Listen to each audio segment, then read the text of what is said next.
When it comes to late summer bass fishing, I think that this is probably the most critical time of the year where really fine, minute differences in the baits that we fish can make drastic differences in the number of fish that you catch. Because in late summer, you're dealing with a lot of fish that have seen a lot of baits, they've seen a lot of lures, and I think that right now, you know, August, September, it is very important for us as anglers to really pay close attention to what we are throwing, because like I said, I think it can make a huge difference on the number of bass that you catch. And in this video, I'm really gonna talk about a few big things that I've seen over the years that really helped me in late summer. Now, before we get into the video, this one's brought to you by my apparel company, Finn Fishing. Right now for the month of July 2024, all of my USA made sun shirts, which are one of the only USA made ones out there on the market, are all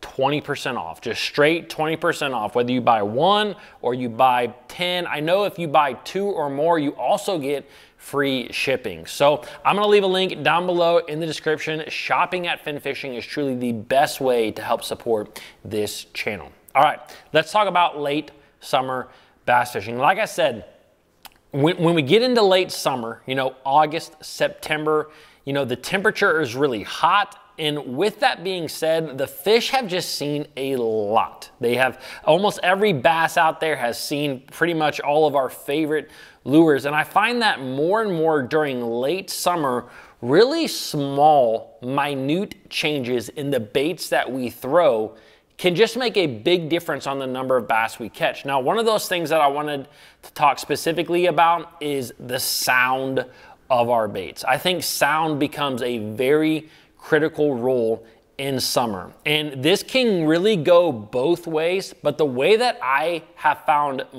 the way that I see it more than not is that more silent baits, baits that don't have a ton of rattles, baits that don't have a ton of even vibration at times, tend to be the best in late summer and in very highly pressured situations. If you have baits that have a lot of just movement and a lot of sound to them, the bass kind of know. Like I said, the bass have had everything thrown at them for a number of months. You know, bass fishing is very popular between March, May, June, and July. Like those are the peak months for bass fishing. So the bass have seen a lot. And you know, if you look at some of the studies that Berkley has done, bass that get caught, like some of them can remember these sounds and remember these lures for upwards of 6 months. So you think of all those fish that have been caught between January and June and what they've been caught on.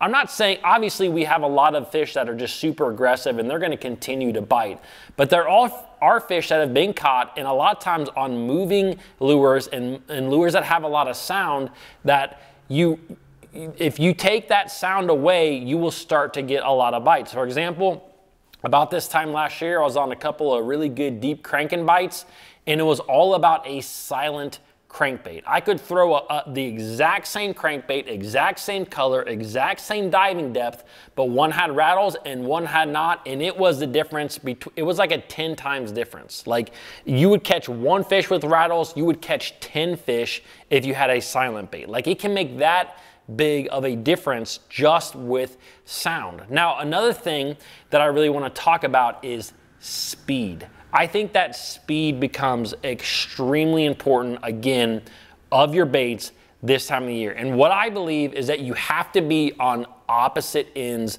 of the spectrum. You know, like you either have to be really bringing a bait and ripping it fast, or you have to slow down as slow as you can go. I think that middle ground where a lot of us anglers live when it comes to this speed at which we fish a bait. Think of the way that we fish a lot of topwater baits. You know, for example, a walking bait, just choo, choo, choo, choo. I think that during the summer, like again, minute changes in your bait, working that topwater really slow, choo, choo, or working it extremely fast, literally speeding it across the water.